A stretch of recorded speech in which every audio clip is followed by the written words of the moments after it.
Hey guys, Oblivion here, coming at you with the deck profile on my Pure Knights, my Noble Knights basically, deck. This is the deck that you guys have been recently seeing. I have been using a mixture between Hero Knights and then I call this my Pure Knights because they kind of have more of a pure Noble to them, if I could say it like that. But yeah, I really like this deck. I actually think that this is going to be my main deck.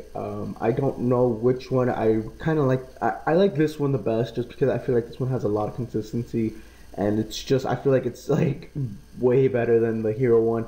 I don't know why. I think it's because I run like a less monster count in the Hero one. I just don't know why, but I really do like this one, the rabbit build, and that's at first because you guys know that I dislike anything with rabbit in it, even though I kind of do add a lot of rabbit into some of my decks. But yeah, I really like this noble knight. So yeah, I'm deciding to call this one my Pure Knights. So yeah, guys, without further ado, let's get to the deck profile. I'm running three Noble Knight Gwaine. Gwaine is basically he is XYZ fodder. Also, because if you control a normal light monster, you can special summon it from your hand and face up defense position. Or if you don't, you could always use him as a 1900 attacker. So that's always good. I'm also running three Noble Knight Artorias for the vanilla. He's a good 1800 attacker, so he's pretty big. He gets over couple goals and stuff like that, so whatever. And plus, he has an amazing art, like fucking awesome. I'm also running three Darkblade. Like I told you, this is kind of, I don't know if I could call this a chaos kind of build, but yeah, I'm running three Darkblade again for another bunny target. So I'm running three Noble Knight Medra. This guy is a new card that basically came out for them. He's an amazing card. I really like it. Basically, he's sort of like a Gemini monster, except he gains his effect while equipped to a Noble Arms. So basically, this card is treated as a normal monster while face up on the field. While equipped with the Noble Arms equipped spell card, this card becomes an effect monster with these effects. This card becomes a dark and increases level by 1. And once per turn, if you control no other monsters, you can special summon one Noble Knight from your deck in face up defense position. So with that, I usually go for, if it's play 2 or whatever, I have a strong play. I usually go for the Ignoble Knight of Black Land, blah blah blah. He's good for a good rank 5 exceed, so that's fucking awesome. And I guess I don't really use Ignoble Knight effect. Basically, you can tribute one card, one Noble Knight monster to add one Noble Arms card from your deck to your hand. Yeah, from your deck to your hand. I don't really use it. He has a pretty decent effect, but again, I don't really use it. But he's a good level 5 for a Medra and stuff like that. So that's awesome. I'm also running two Photon Knight Thrashers. I was running Thunder King in its place, but then I realized I feel like Photon Knight Thrasher does a bit more because I don't really search a lot in the deck. I only have like what, maybe 3, 4 search cards. And yeah, I feel like Photon Knight Thrasher is good. Gets over Thunder King, gets over aliases and stuff like that. So whatever. I'm running one Honest since the majority of my deck is lights. Two bunnies, of course, and the one BLS. I really like the BLS here. That's why I kind of decided to run Darkblade. For the spell lineup, I'm running the Holy Trinity, one Monster Reborn, one Heavy Storm, and one Dark Hole.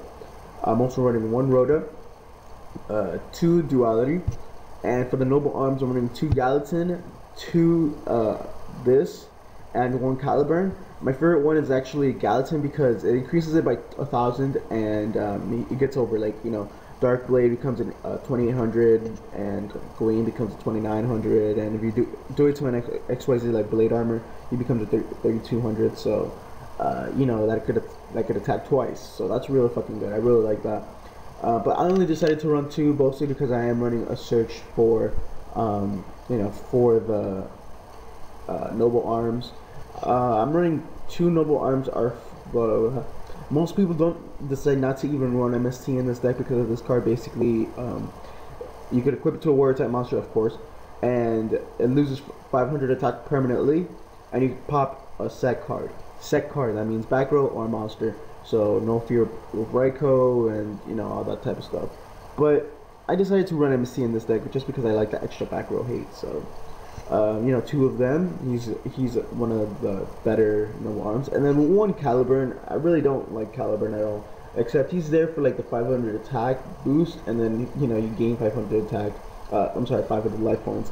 But he's mostly there for the mid draft. Hopefully, we get more noble arms because man, I kind of like to replace Caliburn. I mean, he's a decent card, but you know, not my style.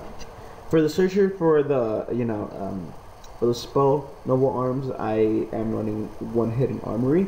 And armory is a really good card. You can search out an equipped spell from the deck or the graveyard to your hand, but you cannot normal summon or set this turn. But hey, whatever, you know. I'm also running 2 MST, again, back row hate. For the trap lineup, I'm running the Solid Brigade, 2 Compulse, and 2 Bottomless. For the side, I'm siding in 1 Heroic Champion Gandiva. Gandiva is actually a really good card just because against, like if you're going against a hero matchup or something that, you know, a lot of cards that special summon level 4 or lower, you know, Kirgias and, you know, all that type of stuff. So, Gandiva is actually a really good card. I really decided to make, you know, side deck them just in case I'm going against those agents. You know, they're really annoying. So yeah, 1 Gandiva in the side deck, 2 Prohibition, 3 Gemini Imps. I decided to run Gemini Imps instead of Shadow Imprisoning Mirror because Shadow Imprisoning Mirror disrupts Noble Knight med drop. But I might end up running Shadow Imprisoning Mirror because he still gets treated as a normal monster, so that I could special summon the Gwaine. And yeah, going to there. I'm also running 2 Thunder King, 2 Veiler, 3 Rivalry of the Warlords. Since I'm not controlling all lights, I'm only controlling lights and darks. So Rivalry of Warlords, since they're all warriors, you know, except Bunny, and 2 Soul Drain.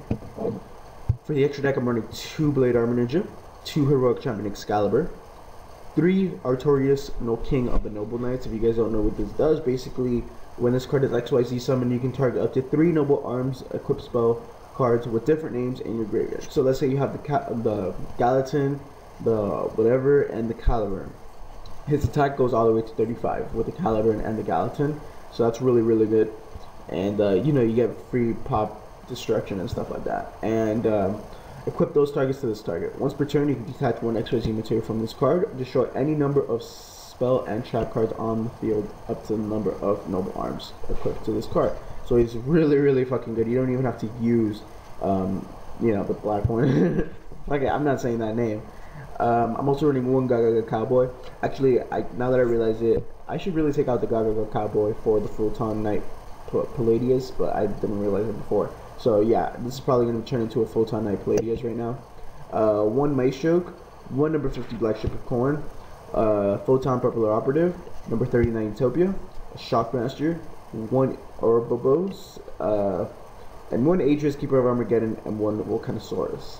So anyways guys, hopefully you guys enjoyed the deck profile. This is my pure Knights build. I will be uploading my Hero Knights build as soon as I upload this one. So hopefully you guys enjoy. I'm sorry again guys for not uploading as much, but hopefully you guys understand that, you know, this is my computer's a dick. So anyways guys, this has been Oblivion. Catch you guys later.